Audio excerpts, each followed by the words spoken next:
Dans ce projet, dans un premier temps, on va s'intéresser uniquement aux protéines, aux agrégats qui se trouvent dans le noyau, et on va utiliser des protéines modèles qui vont donc modéliser, mimer les agrégats protéiques dans le noyau.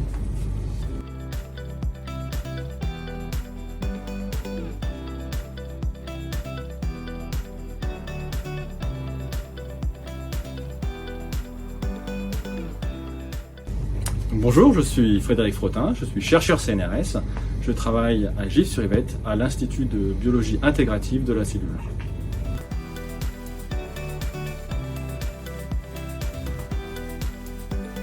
Dans ce projet, on va s'intéresser à l'agrégation des protéines. Donc, les agrégats de protéines sont toxiques pour la cellule.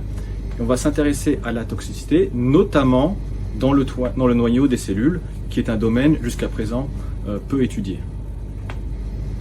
Alors, l'agrégation des protéines, finalement, ce sont des protéines qui, pour diverses raisons, des stress, des mutations, vont perdre leur structure tridimensionnelle normale et elles vont avoir tendance à s'agréger, c'est-à-dire à former des amas, des conglomérats de protéines qui ne sont pas fonctionnels, et c'est ce qu'on pense qui est toxique dans la cellule.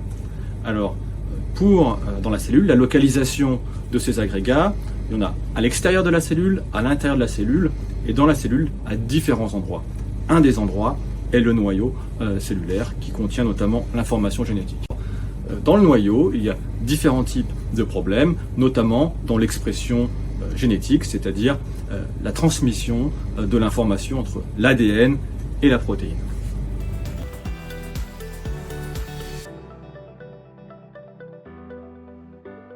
Dans ce projet, dans un premier temps, on va s'intéresser uniquement aux protéines, aux agrégats qui se trouvent dans le noyau, et on va utiliser des protéines modèles qui vont donc modéliser, mimer les agrégats protéiques dans le noyau.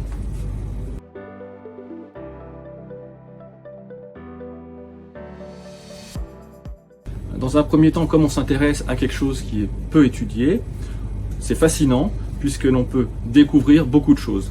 Donc notamment, par exemple, de nouvelles cibles thérapeutiques, mais ça peut être également de nouveaux marqueurs pour préciser ou améliorer certains diagnostics.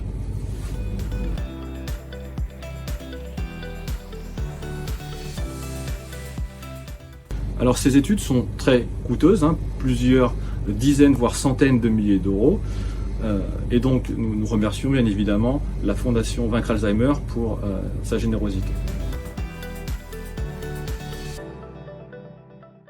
Je voudrais juste remercier les donateurs. Sans eux, bien évidemment, cette étude ne serait pas possible.